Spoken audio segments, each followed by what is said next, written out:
What changes now when it comes to security and digital transformation when we start to operate on a national scale? Security has to be on the spot. Data governance has to be very matured. The team mobilization and even the roles and responsibilities have to be clearly defined. Plus, probably, and the biggest one is have a clear and focused consideration for the compliance requirements. Those are some of the focus areas from a national, federal perspective. Those are the considerations that we look at when we opt for any technology or digital transformation initiatives.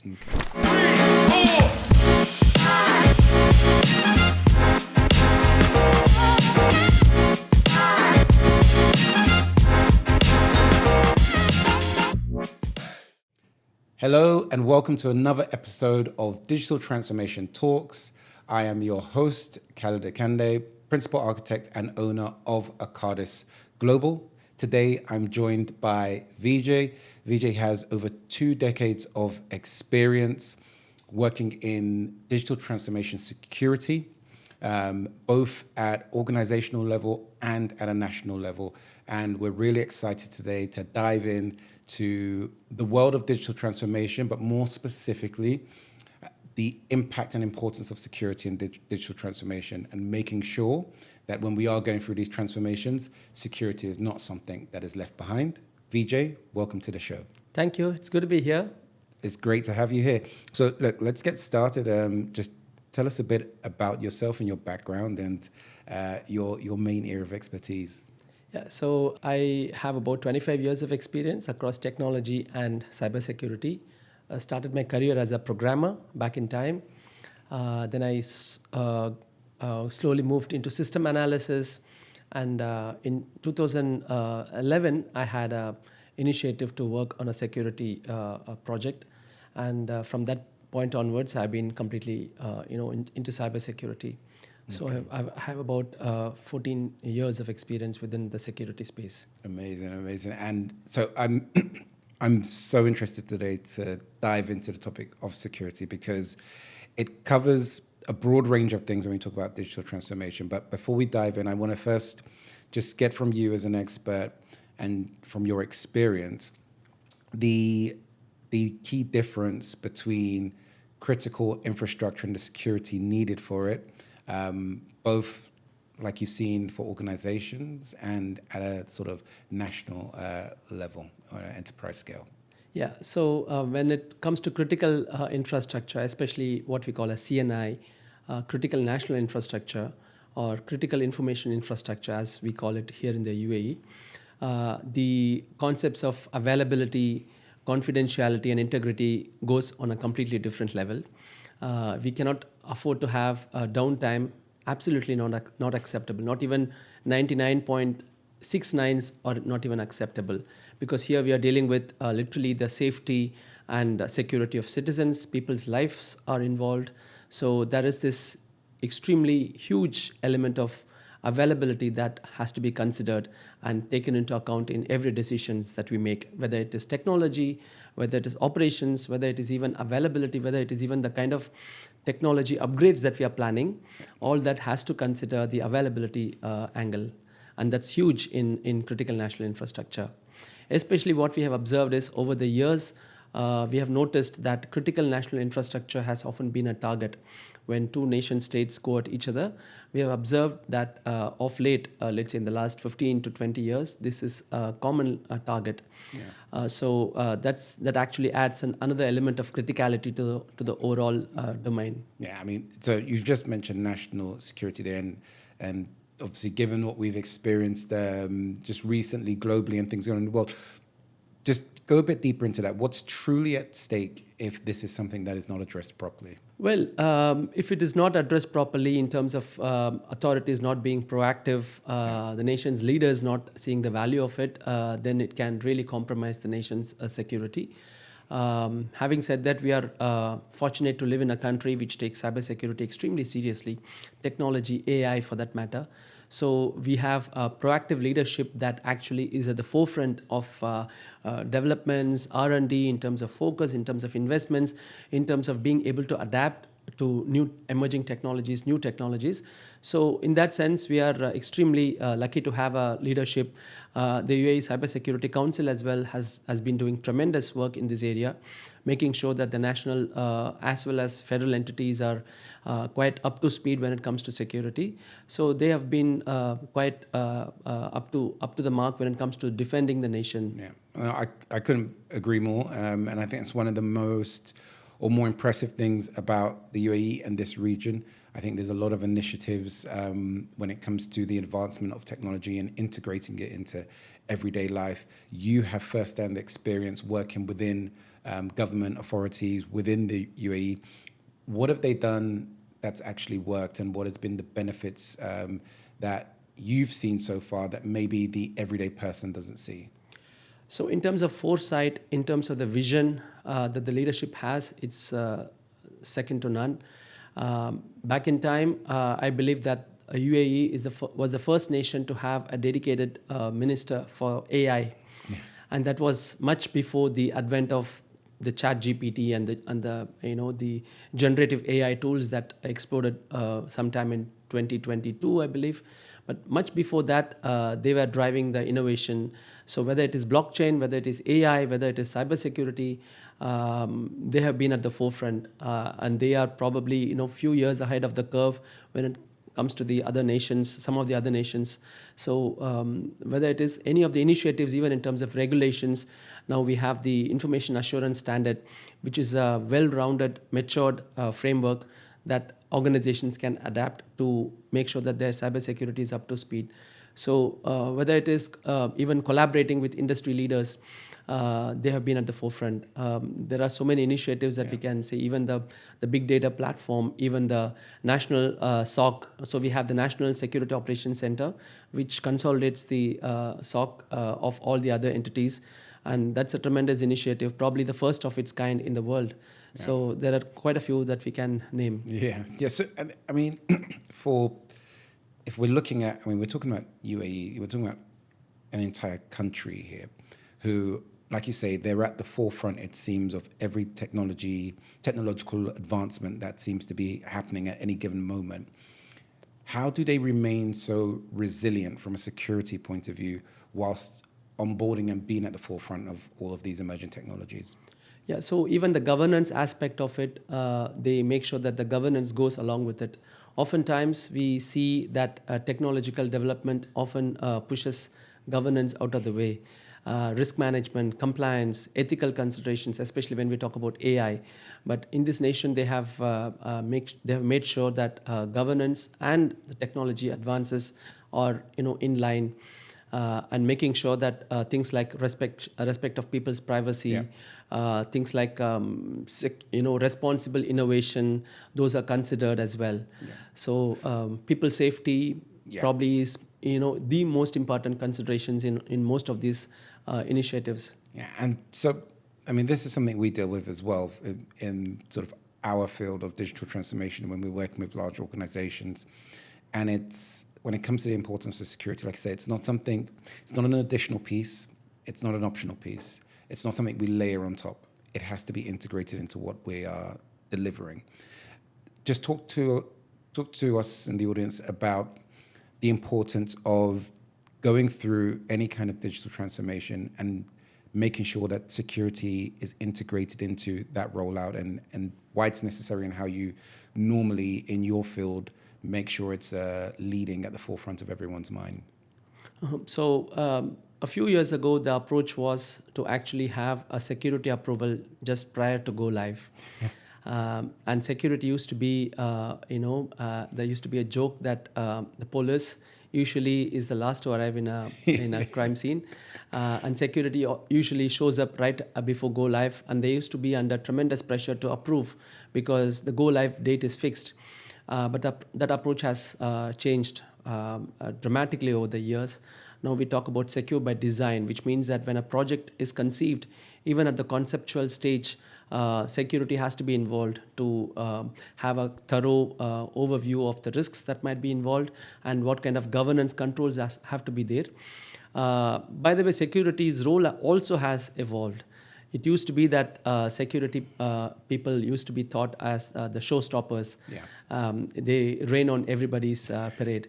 But that's no longer the case. I believe that most of the organizations, or many of the organizations, have adopted to this mindset that security has to be a business enabler. They have to make sure that business goes on in a secure way. So I have heard of this real life incident where a person joins a really high profile organization in the US, the one known for national security, and then on his first day, he is kind of like an intern. On his first day, his superior takes him out for a coffee. He tells him that, look, you'll be invited to meetings to provide your security approvals.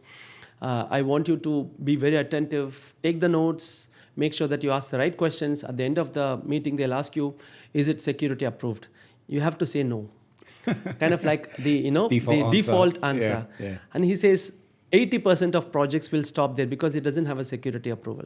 So 10% will come back to you and say that, can we have a second meeting so we can clarify?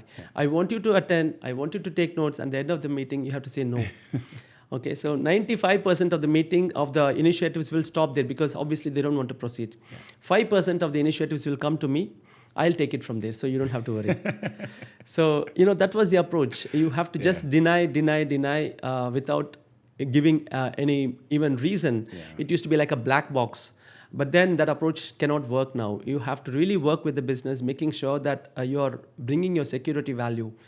Obviously, without technology, no company, without proper digital transformation focus, an organization cannot even be in the market. Forget about being the leader. Correct. Cannot be even in the market. So that's where they have to embrace digital and digital technology and transformation, but in a secure way. That's where we come in and we try to play that role of facilitating, enabling the business. Absolutely. So, I couldn't agree more. I think many things you said there just struck a chord with me because this is something we experience on a day-to-day basis. And like you say, security has to be, to be fair, even before you mobilize a project, security is in play, right? Because whether you're doing something internally or whether you're bringing a third party in, you're now given access to your company information. And so security comes into play at that point. And then there's the solution design and the architecture. So this is what you mean by security by design, right? At that point, we need to identify the security requirements. And obviously, as we progress through to building and testing, you're still testing that security there. So it's critical and crucial throughout. And I agree. Things are changing and people are improving in their understanding and the importance of information security. But like I say, there is still a negative aspect of people seeing it as a blocker, people seeing it as a step too far. You still get people challenging, something as simple as multi-factor authentication sometimes, right? And it's like, it's obvious why we need this. But it is changing and it's good to see. But now you have a role where you are that person, you are Mr. Security in any organization. So you have to say no, you have to put those roadblocks in place so that the business can improve and fortify. Talk to us more about what you see from a day-to-day basis in that role, the challenges you face and how you overcome it and effectively change perception on security.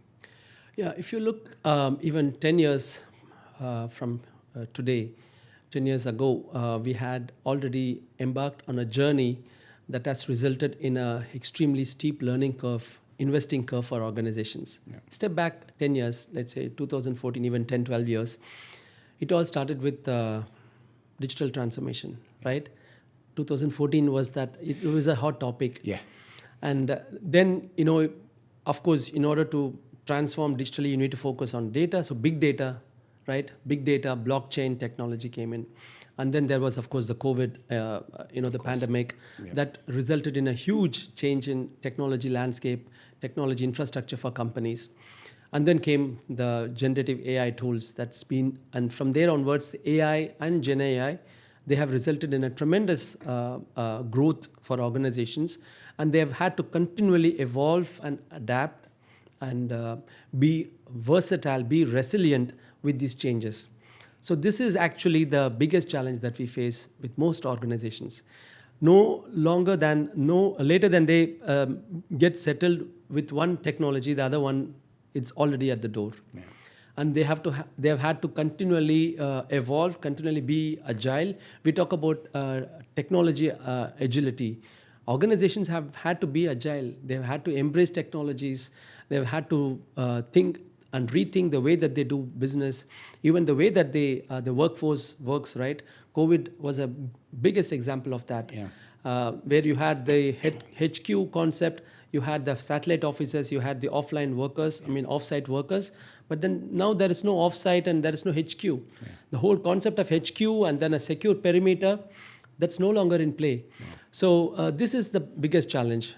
Organizations have had to go through waves after waves of change. Yeah.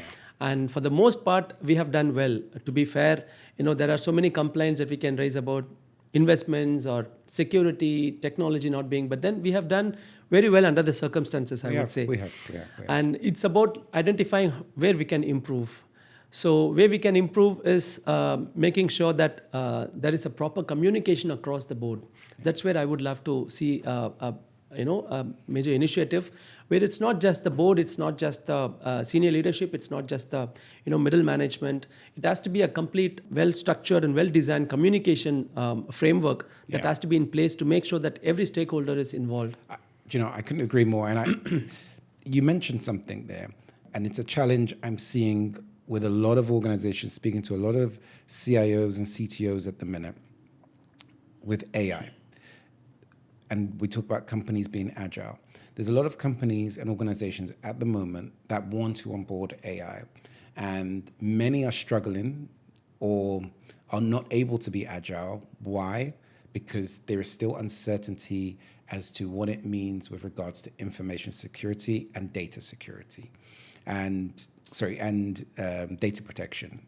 And I think what you just mentioned about a more maybe template approach, more guidance, more standardization on what needs to be done when it comes to security and data protection with this new technology that can be applied broadly, I think would help a lot of companies be a lot more agile and respond to new technologies a lot quicker, because at the moment it's a big blocker for a lot of organizations that we're speaking to right now. Yeah, I couldn't agree more. I also feel that there has to be a clear expertise at the board level. Yeah. When we talk about cybersecurity, AI, advanced technologies, now we are talking about post-quantum, that's another emerging area. There has to be board level understanding. There has to be at least one board member who has a clear understanding of, they don't have to be hands-on obviously, but they need to understand the concepts. Yeah. They need to understand the fact that an AI system is completely unlike any other technology system. Any other technology system, you start using it, the moment you feed in your data, organization data, that's when there is the concept of data governance. Yeah. But here, even when you conceive what kind of data is the model going to be trained on, and whether that data is responsibly secured and sourced, is it does it respect the privacy of people, right? There are a whole lot of questions that have to be considered. Yeah. So these facts should be made known or be taught to board members, so that they are able to sort of drive that responsibility matrix across the organization.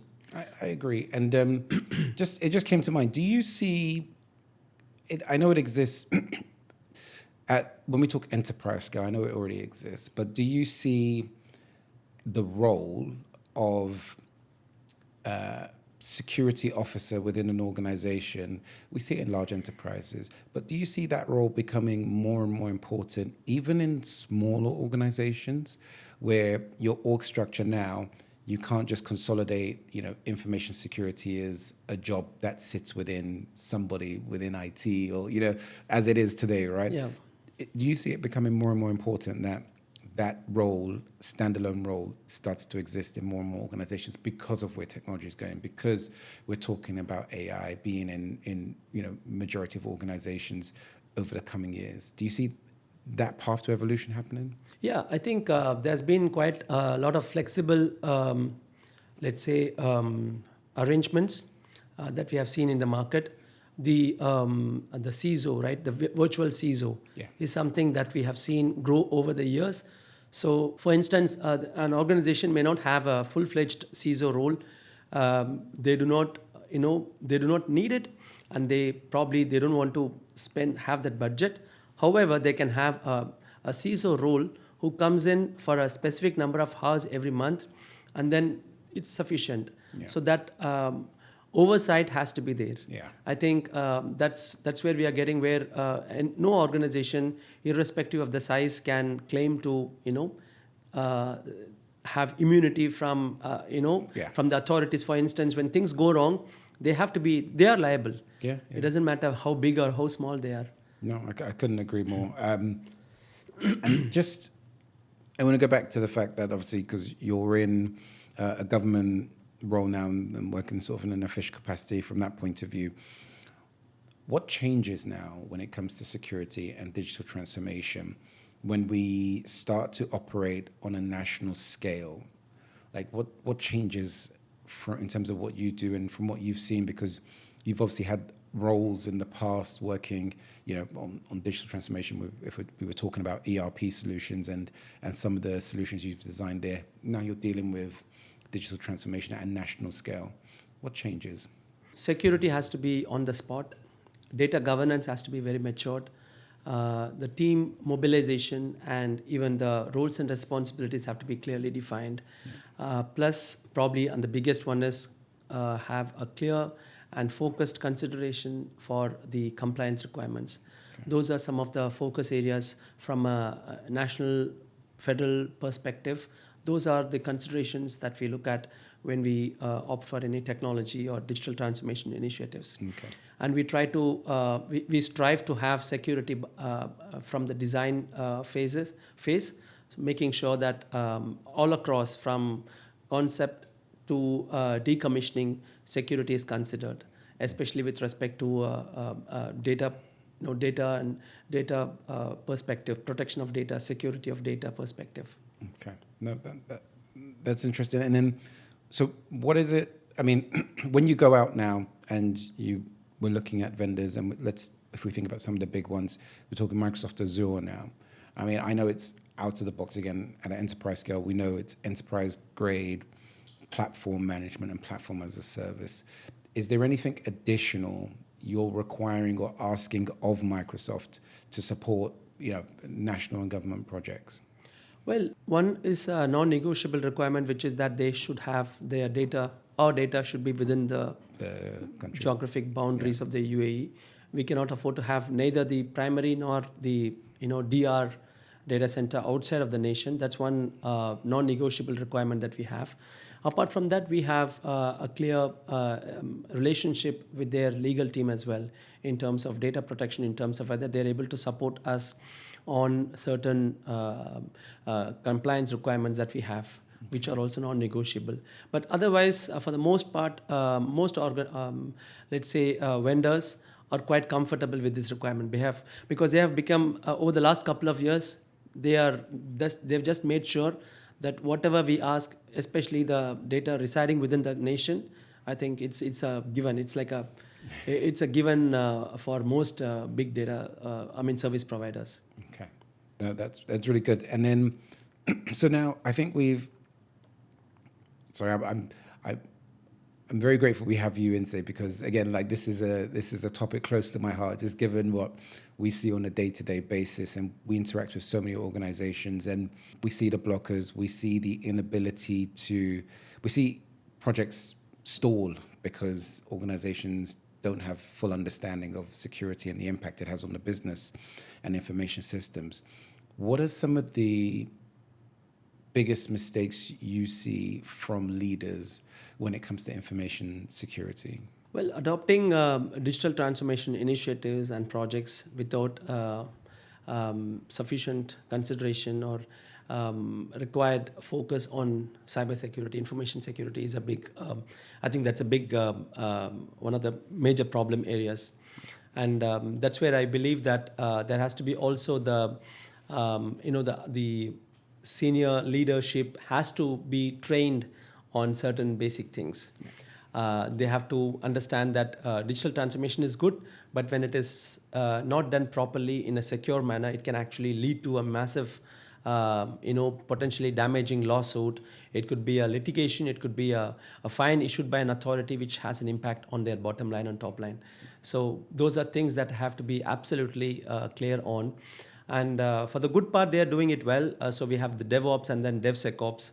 So which is been driving the the software development perspective, and then there are some good controls that have been implemented overall. But then it's all about undertaking the journey, making sure that when they achieve the digital transformation, when they have that agility in terms of their presence on the internet, when they reach there, they have to be also sure that they have done it in a secure manner.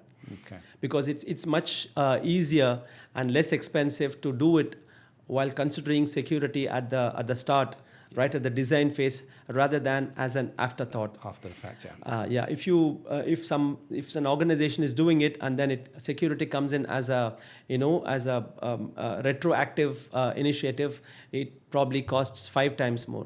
Right. Okay. So that's a big thing, actually. I think because we mentioned before the importance of integrating it from the start, but what you just mentioned there about the potential cost and the risk of ignoring it until the last step, there's a financial impact and implication there. And so for organizations and for some of the leaders and the CIOs and the execs that would be listening to this, who maybe don't have some of these things in place, where do they start? Within their organization, maybe they don't have the CISO role. They're going to go out and hire for that. But before they get to that point, what do they do in those first 90 days to start bringing their organization in line with where they should be from a compliance point of view? Yeah. So, when in doubt, always start with governance is what I say. Okay. So they have to go back to their policies, making sure that information security is included in their policies, making sure that they have a high-level policy that states and mandates that cybersecurity has to be included across their initiatives, projects, systems, and technologies. Okay. So that's a good start. And then they have to, of course, have the roles and responsibilities.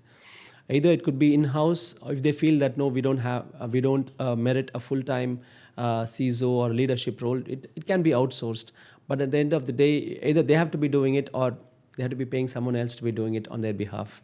So, and then there is a roadmap, and someone who has a good vision of how to build security from the ground up, they can come up with a proper roadmap.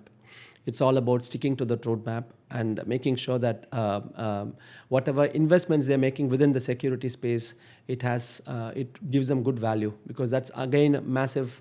I've seen challenges there because there are so many products, so many technologies. Where do you even invest? Right. At the end of the day, you have limited budget, whether it is security, whether it is technology. Yeah. So that's where the investment, the governance, and making sure that the governance and being responsible, making sure that our investments are providing us maximum returns or optimum returns, it's so essential. And you mentioned something there about the technology. What is, again, for those leaders, what is right now, the technology that you're seeing or using from a security point of view to support businesses in maintaining compliance? So of late, let's say last couple of years, we are seeing a tremendous consolidation to cloud. Yeah. Whereas traditionally we had data centers and then probably a few cloud SaaS applications. Yeah. Now every organization, it's fair to say, has dozens of SaaS applications. And there are also some in-house, their own data center, maybe a hybrid data center. Now we are seeing a consolidation to the cloud, to the point that all the user needs is a workstation and internet connection, and then all their applications are on the SaaS or on the cloud. And probably we will reach a point where everything is hosted on the cloud, and so you don't really need a on-prem data center. So that's where we are seeing that there is a massive consolidation that is going on. Plus AI, I mean, we all know that AI has been the driving force of the last couple of years, and for good reason. When done correctly, AI implementation can result in a tremendous value for the organization. But when not done correctly, the best case scenario is it's a waste of the investment.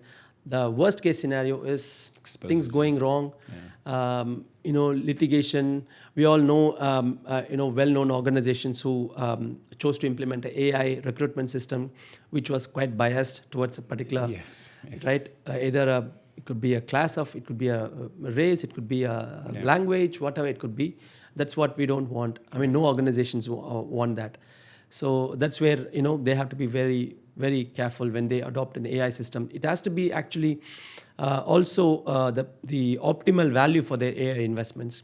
They cannot just go and implement AI across the board just because AI is good. They have to identify what is the most valuable, the top 5%, 10% of our business processes, which can be automated through AI or, optimized through AI.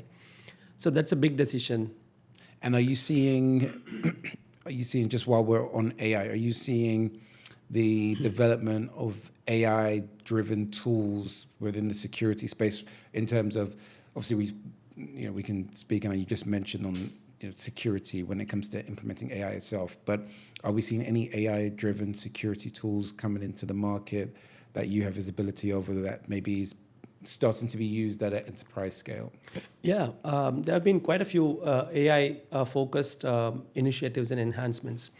Probably the biggest is the SOC. So you have the Security Operations Center, who have level 1 analysts and then level 2 analysts, right?